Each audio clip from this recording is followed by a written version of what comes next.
Yo soy Ángela Galilea y estoy muy emocionada porque el día de hoy voy a entrevistar al recién estrenado editor Diego Salamanca Cobos, quien además es editor en jefe en Aymira. ¿Cómo estás, Diego? Muy bien, muy emocionado, muy feliz de estar platicando aquí contigo. Hoy vamos a estar hablando de tu libro, Voces que Importan, si lo podrías mostrar.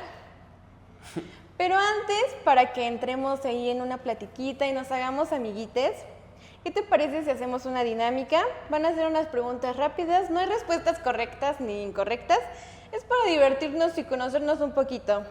¿Qué libro estás leyendo actualmente? Estoy leyendo un libro que se llama Lorca y el mundo gay de Ian Gibson. ¿Prefieres café o té? Ninguno. Guau, entonces ¿qué prefieres tomar? Coca-Cola.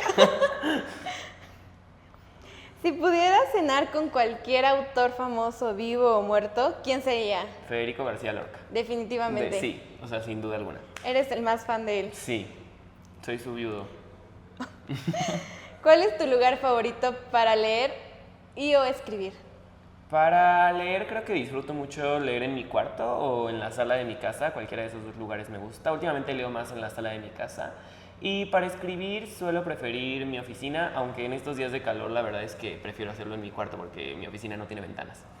¿Qué canción tienes en repetición ahora mismo? Creo que la que todo el tiempo está ahorita trasladando mi cerebro es Please, Please, Please de Sabrina Carpenter. Está así como metida en mi subconsciente. Es una muy buena canción. Sí. Ahora un Fuck, Marry y Kill con Federico García Lorca, Cris Puello y César Moro. Ok, hiciste tu research. Pues mira, César Moro, o sea, aprecio mucho su intelectualidad, pero creo que nunca me ha parecido atractivo como físicamente. Y era una persona con un desmadre de vida, ¿no? Entonces creo que mataré a César Moro, de por sí ya se murió. Luego revivo a Federico García Lorca para casarme con él y ya, pues lo que toque con Cris Puello, ni modo. Lo que se dé. Lo que pase. Bueno, ya que hablamos un poquito y ya estamos más relajados, ¿qué te parece si nos cuentas una anécdota divertida o algo que haya sucedido durante la edición de tu libro y que te haya parecido como inesperado? No sé, creo que no hay como tantas anécdotas divertidas o chistosas de voces que importan, sobre todo porque fue un proceso muy en solitario, o sea, fue como editar yo con yo. Pero posiblemente uno de los momentos como más lindos o más cutes fue como la sesión de fotos cuando hicimos Voces que Importan, porque bueno, Voces que Importan tiene fotos adentro, les enseño algunas. De la autoría de Rosario Hernández, ¿no? Y entonces, pues citamos a algunas personas dentro del laboratorio fotográfico de mi universidad, porque pues, ¿qué importan? Es mi proyecto de titulación. Y pues fue como un espacio como muy chido, ¿no? O sea, fue como muy lindo estar poniendo como canciones, como estar, hicimos una playlist colectiva donde la gente iba agregando sus canciones, estar tomando las fotos. Me tuve yo que ir corriendo a Costco a comprar unas pizzas para que pudieran comer y tal. Entonces, no sé, creo que algo que me ha ayudado a reafirmar mucho Voces que Importan es que los espacios donde habitamos en comunidad nos ayudan a sanarnos y que solo podemos sanarnos, o no solo, ¿no? Pero una forma de sanar estas heridas que nos ha generado la sociedad es hacer una pequeña sociedad entre nosotros. Entonces fue un momento muy lindo, muy tierno y la pasé muy chido. Qué bueno que te la pasaste muy chido y ya que ya estamos de lleno con el libro, podemos empezar con las preguntas sobre este.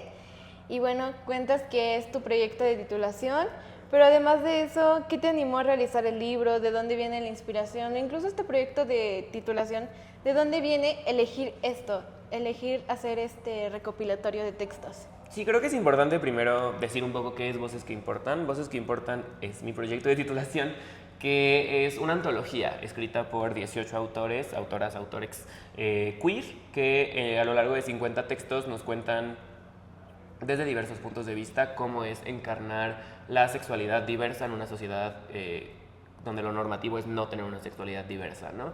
Entonces cada uno desde sus puntos habla de lo que es ser LGBT y estos puntos se van conectando, ¿no? Y van encontrando temas en común. Entonces eso para mí es como muy importante, el componente de que Voces que Importan no presenta 18 autores estrictamente parte del mundo literario, ¿no? La mayoría de las personas, si no es que todas las personas en este libro es su primera publicación y muchas de ellas es la primera vez que se sentaban a escribir algo, ¿no? Entonces eso, ¿de dónde surge? Pues en mi universidad tienen como un programa gracioso de titulación, ¿no? Es como algo complejo y una de esas partes implica hacer una tesina que justifique tu proyecto de titulación. En esta tesina yo me entrevisté con 6 personas LGBT y les estuve preguntando un poco sus experiencias como personas anormativas.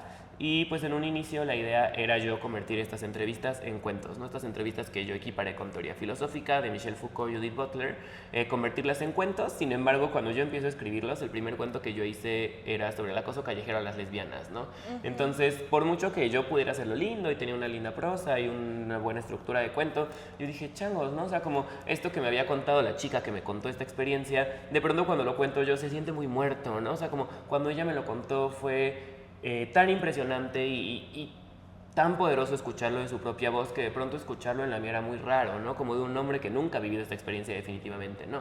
Entonces fue como plantearme como, no, yo quiero que las personas LGBT escriban sus textos, ¿no?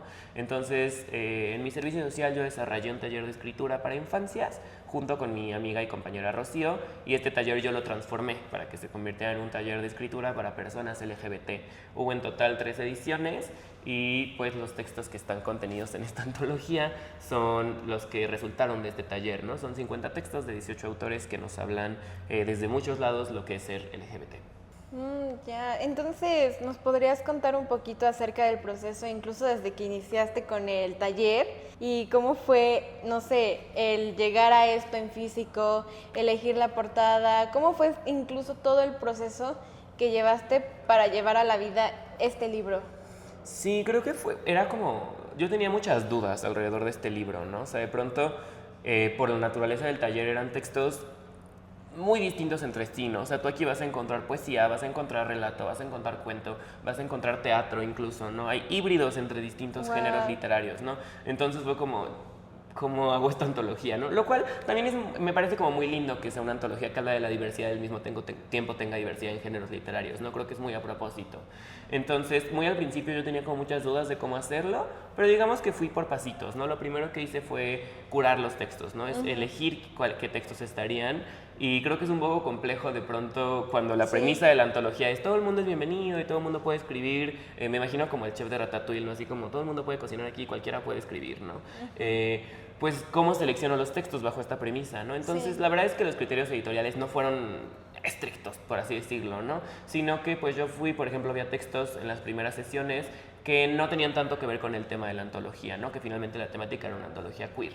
Entonces, pues fue descartar estos textos, ¿no? Que si bien eran muy valiosos y muy bellos, estaban hablando de otras cosas. Y de pronto también tenía, por ejemplo, autores que me hablaban del mismo tema en 2 textos distintos, ¿no? Y alguno era más efectivo que otro, ¿no? Con efectivo yo me refiero a que yo como lector puedo conectar más con el tema, ¿no? Entonces fue ir seleccionando esto. También tuve una persona que tomó el taller que por diversos motivos pues no terminó entrando en la antología, ¿no? Hubo otra chica que entró de oyente a una de las sesiones, pero es una chica heterosexual, ¿no? Entonces pues no encontraba lugar en esta antología.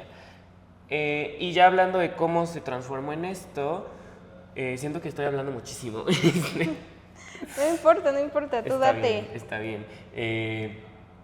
Pues fue ir sacando un poco los temas, ¿no? Que tenía la antología e ir encontrando que se parecían un poco, ¿no? Fui tomando como que este habla de esto, y de pronto encontraban algunos temas y así yo llegué a 6 secciones, ¿no? Que van desde la confusión hasta la comunidad y cronológicamente narran el proceso de aceptar una sexualidad disidente. Sí, la verdad es que fue como muy lindo y aparte era como muy curioso ver que había autores que se quedaban en ciertas secciones, ¿no? O sea, tengo autores que sí aparecen en la primera y aparecen en la última, pero hay unos que solo aparecen, por ejemplo, en Odio, ¿no? Entonces a mí me llama la atención como, ok, tengo autores que siguen atorados en esta fase del proceso, ¿no? Y tengo autores que sí han llegado hasta el final.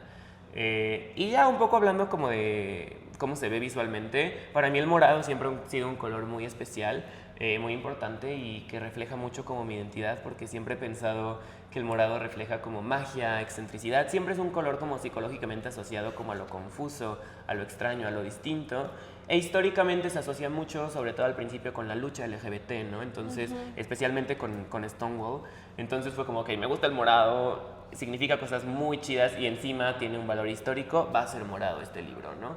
Y en cuanto a las fotografías, un poco revisando ejercicios similares, yo me topo con un libro que se llama Maricones de Antaño, que habla, es un ejercicio muy distinto, ¿no? Pero recopila hilos de Twitter sobre historias LGBT. Y este libro por dentro tiene ilustraciones de cuerpos humanos como desnudos y como de partes específicas de cuerpos y dije, wow, a mí me encantaría esto, pero con fotografía y con morado, ¿no? En tonos morados. Entonces yo me acerco con Ro, con mi fotógrafa, y le dije, oye, te tengo esta propuesta, y a ella le encantó desde el principio, ¿no? Entonces, un poco eso, ¿no? La idea de las fotos que como les digo, le reflejan cuerpos humanos, partes de cuerpos, es explorar la diversidad de los cuerpos también, ¿no? Y cómo en nuestro cuerpo, el que habitamos, es finalmente nuestro contacto con el mundo, y por lo tanto es importante celebrarlo. Sí, me parece increíble. La verdad es que visualmente el libro es muy atractivo, es muy bonito. Aún no he tenido la oportunidad de leerlo, pero en cuanto lo lea creo que voy a quedar maravillada con todo lo que viene aquí adentro. Y justo tomando y partiendo de ese tema, ¿cómo crees que esto contribuirá a la literatura LGBT? ¿Qué crees que puede aportar tu libro en esto? Creo que para mí ha sido bien importante no perder como de vista que no soy el primero, ¿no? No soy la primera persona que va a editar textos LGBT, no soy definitivamente la última y tampoco soy el único que lo está haciendo en estos momentos, ¿no? Entonces, creo que de repente puede ser como un poco, no sé, como complejo percibirnos como las únicas personas que estamos haciendo esto, y yo soy como muy consciente de la historia que tengo detrás de, ¿no? Y de que no solamente yo he estado editando estas cosas, ¿no? Sino de que hace 50 años este libro hubiera sido una fantasía, ¿no? Una locura. Y si hoy es posible es por el esfuerzo de muchos otros que vienen antes de mí, ¿no? Como pienso en Nancy Cárdenas, en Carlos Monsiváis, en Luis Zapata, en tantas personas que han hecho tanto por la literatura LGBT, en el mismo Federico García Lorca, ¿no? En Judith Butler, como tantas personas que han luchado tanto para que este ejercicio exista hoy, ¿no? También soy consciente de que hoy existen muchos estos ejercicios, ¿no? Algunos de mis referentes, por ejemplo, fue la antología Un árbol que se expande hasta el cielo, que es una antología que rastrea el cuento gay mexicano a lo largo de muchas décadas, es a cargo de Sergio Tellespón, y otra antología que se llama Voces Bolleras, que son como lesbianas que escriben sobre ser lesbianas, ¿no? Wow. Entonces, como yo me siento como muy afortunado de que mi libro no sea el único de este estilo, ¿no? Nuestro libro, y que esté como al lado de estos nombres. Entonces, quizás creo que lo que puede romper un poco Voces que Importan es que, como yo te contaba, no todas las personas contenidas en esta antología son literatas, ¿no? Entonces, creo que nos aporta puntos de vista distintos, más allá de los que estamos acostumbrados de las personas, de las academias literarias, ¿no? Aquí tenemos arquitectos, diseñadores, científicos, personas que no estudian, comunicólogos, nutriólogos, economistas. Tenemos personas de todos lados que desde sus puntos muy diversos se sentaron a escribir y fueron muy valientes y contaron sus historias, y creo que de pronto la academia literaria ha sido bien malvada con el tema LGBT, y sigue siéndolo, ¿no? Muchas veces cuesta mucho trabajo entrar a esta academia y ser reconocido, y algo que yo tengo como muy claro, ¿no? Es que yo siempre voy a tener que luchar mucho más que mis colegas heterosexuales para ser reconocido de la misma forma que ellos, aun cuando trabaje igual, ¿no? Entonces, de pronto yo sí digo, como, ¿por qué estamos encerrándonos en este organismo que ni siquiera termina de apreciarnos y de abrazarnos al 100%? Creo que hay que abrir las puertas, y si estamos luchando por la inclusión y la diversidad, no podemos seguir cerrándonos. Es muy importante todo lo que dices, y bueno, hablando acerca de quienes puedan leerte, ¿cómo esperas que sea recibido el libro? Para empezar, por el público LGBT, que es quien va dirigido este libro, pero también para la crítica literaria y académica. Tuve la oportunidad de ir a uno de tus coloquios y justo decías que este libro no es para la academia y lo defendiste muy desde ti. Entonces quiero saber, ¿cómo crees que va a ser esa percepción? Pues de entrada, para las personas LGBT, yo he soñado muchas cosas al respecto, ¿no? O sea, yo, como la mayor meta que yo tengo con este libro es que puedan encontrarse a ellas mismas aquí, pueda acompañarles también para quienes se sientan un poco perdidos, y sobre todo que puedan entender otras historias dentro de lo LGBT. Yo aprendí mucho con este libro, ¿no? Entendí mucho las experiencias de personas no binarias, por ejemplo, de personas asexuales, arománticas, incluso de otros hombres queer que entrarían bajo el mismo espectro que yo. Fue como muy lindo, muy refrescante ver que aunque vivíamos la misma identidad, la vivíamos de formas distintas, ¿no? Entonces, yo ya tuve la oportunidad de hacer como un grupo piloto con este libro, ya lo leyeron varias personas, y para mí fue muy bello escucharles decir cosillas como, es que cuando yo leí este libro dije, jaja, sí soy, ¿no? O como, cuando yo leí este otro me solté a llorar porque me acordé de tal cosa, ¿no? Cuando yo leí este me acordé de tal conversación que tuve. Tuve una chica en específico que me dijo, tenemos un texto de una persona que se prueba un binder, y esta chica me decía, es que yo me acordé de una un amigo que yo tengo que usa binders, ¿no? Y me dio mucha emoción, que yo nunca había leído algo sobre esto, ¿no? Entonces, Wow. fue muy bello, ¿no? Como creo que de pronto estas experiencias no es tan fácil tomar un libro, ¿no? En el ensayo que acompaña Voces que Importan, yo reflexiono sobre eso, como si yo empecé a buscar literatura queer fue porque yo no me encontraba en las letras que leía, ¿no? Entonces, mi mayor meta es que la gente se encuentre en estas letras y también encuentre a otras. En cuanto a la academia, el ensayo que acompaña Voces que Importan, que lo acompaña digitalmente en la edición estándar, físicamente en la edición de colección, se titula Antidedicatoria a la academia, ¿no? Y la primera línea es: querido académico en turno, este libro no es para ti, ¿no? Lo cual generó controversia en mi academia, ¿no? Entonces, eso, Mucho o sea, ataque. Sí, sin embargo es mucho desde la ironía, ¿no? O sea, Sí. evidentemente, y este ensayo cierra citando a Federico García Lorca y diciendo que el balcón se quedará abierto, ¿no? Y yo tengo como muy claro que siempre y cuando el acercamiento sea desde el respeto y la empatía y las ganas de descubrir, mi literatura siempre va a estar abierta para todos, ¿no? Personas LGBT, éteres, literatura, no literatura, todo el mundo, yo quiero que pueda leer este libro. Y no sé, confío en que la academia encontrará cosas valiosas en este libro, ¿no? En uno de mis coloquios justamente me decían que les parecía curioso que yo luchara contra la academia cuando esto también es una forma de academia, ¿no? Porque existen muchos tipos de academias Sí. y a mí me gusta abrazar este tipo de academia más real, más cerca. Entonces espero que esto pues interpele a algunas personas, pueda derribar ciertos paradigmas para otras. Sobre todo me emociona mucho, recientemente pude ir a un coloquio de literatura LGBT en español, pude participar como ponente, conocí gente brillante y muy interesante y dije, wow, tengo mucho que aprender y me emociona mucho ver cómo se va a mover en estas esferas, ¿no? De Sí. como subacademias o contraacademias. Y eso, espero que, no sé, que les guste y sobre todo que les Que sea invite a la digno. reflexión también. Sí, que sea como que les sea digno la experiencia de estas personas también, ¿no? Sí, que es muy importante abrazar las experiencias de las personas, que aquí en la parte de atrás vienen sus nombres, porque fueron muy valientes en compartir pues lo que son ellos. Y para ti personalmente, tú Diego, ¿qué representa? ¿Qué esperas que te aporte a ti? ¿Qué te ha aportado a ti? Pues yo me acuerdo mucho cuando yo empezaba como a hacer este proyecto, como, o sea, al final el libro existía hace mucho tiempo, ¿no? Pero como ya tenerlo así materialmente para mí es una locura. Y me acuerdo como de estar imaginándome cómo se iba a ver. Yo lo único que sabía es que iba a ser morado, ¿no? Entonces, como pensar como en changos, ¿cómo se va a ver, no? Y de pronto verlo ya aquí, para mí ya me cambió todo, ¿no? O sea, como para mí siempre he soñado con que mi nombre esté en un libro y aquí está ya, ¿no? O sea, nota y edición por Diego Salamanca Cobos. Entonces, eso creo que para mí es ya saber que soy capaz de hacer un libro, que soy capaz de editar un libro, eso también me representó muchas cosas, ¿no? Yo siempre me había visto más del otro lado, ¿no? Como autor, como voy a entregar mi Word y ya ellos se encargan de todo lo demás.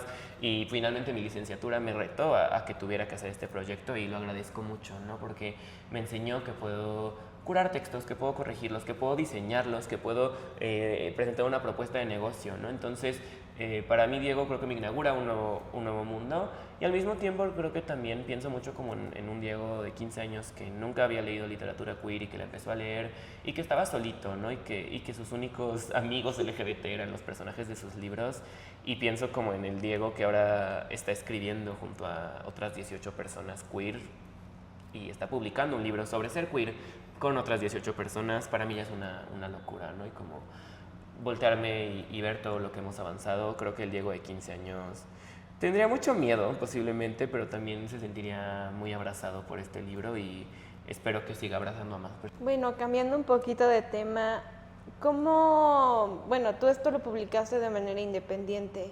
¿Por qué optaste por una publicación independiente y cómo fue este proceso? ¿Qué ventajas y desventajas hallaste en sacar este libro por ti y para ti? Sí, creo que el mundo editorial es complejo, ¿no? O sea, de pronto, sobre todo en México, no sé bien cómo funciona en otras partes del mundo, tengo ciertas nociones, pero en México hay un duopolio, ¿no? Que son Penguin Random House y Planeta. Sí. Ese es otro debate. Y de pronto, pues es un poco difícil acceder a estas dos mega empresas, ¿no? Sobre todo con un libro como este, editado por alguien que esta es su primera edición, ¿no? Y con 18 autores que tienen 0.0 publicaciones. Sí. Es un poco complejo, ¿no? Es un poco complejo acercarte a las agencias editoriales porque casi ya ninguna recibe manuscritos.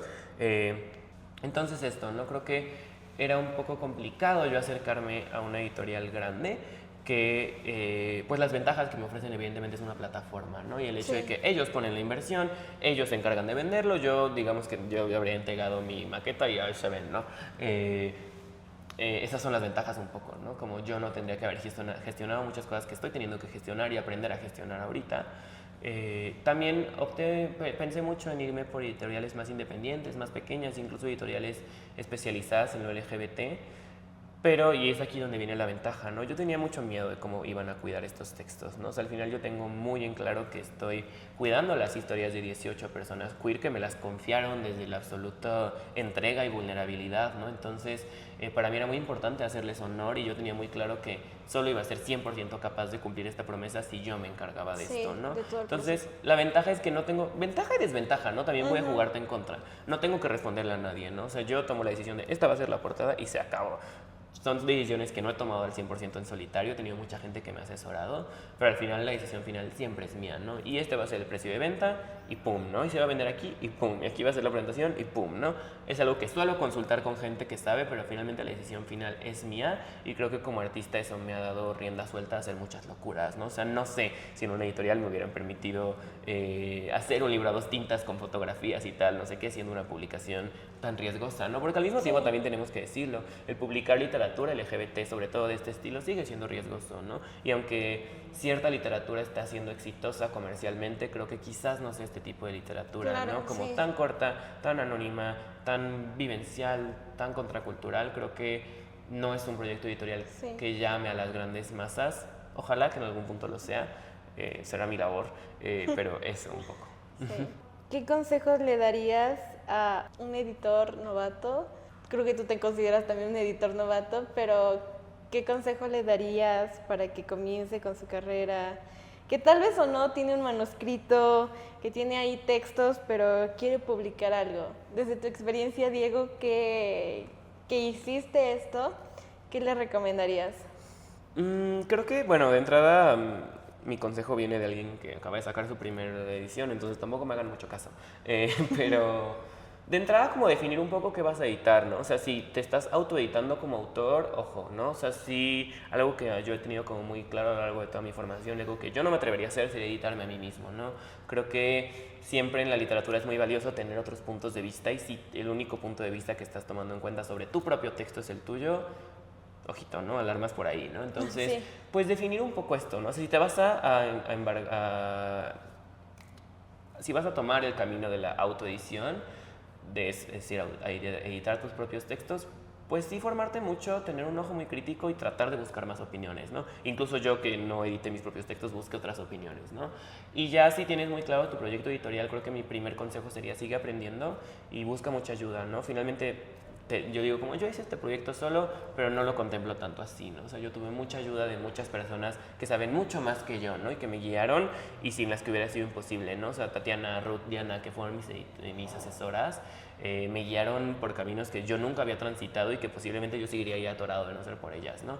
Entonces, buscar redes de apoyo, buscar gente que sepa más que tú y que te pueda aconsejar. Y pues hay muchos diplomados, hay muchos cursos, hay muchos recursos en línea que puedes consultar para seguir aprendiendo y nunca creer que ya sabes todo, ¿no? Yo creo que ningún editor ya está terminado y siempre hay muchas cosas que aprender y sobre todo con un mundo que evoluciona tanto. Y en segunda, pues edita las cosas que ames, ¿no? O sea, yo creo que si a mí me hubieran hecho editar, no sé, un libro de microbiología, algo así, me hubiera costado mucho trabajo, ¿no? Entonces, como estoy editando un tema que me apasiona y que me gusta y que quiero tanto, sobre todo si estás yendo por la edición independiente, esa es otra ventaja, ¿no? Que editas textos que tú quieres editar, ¿no? Nadie te va a obligar a editar algo, espero. Entonces, eso, ¿no? Aprende mucho y ama lo que hagas. Bueno, muchas gracias, Diego, por concedernos esta entrevista.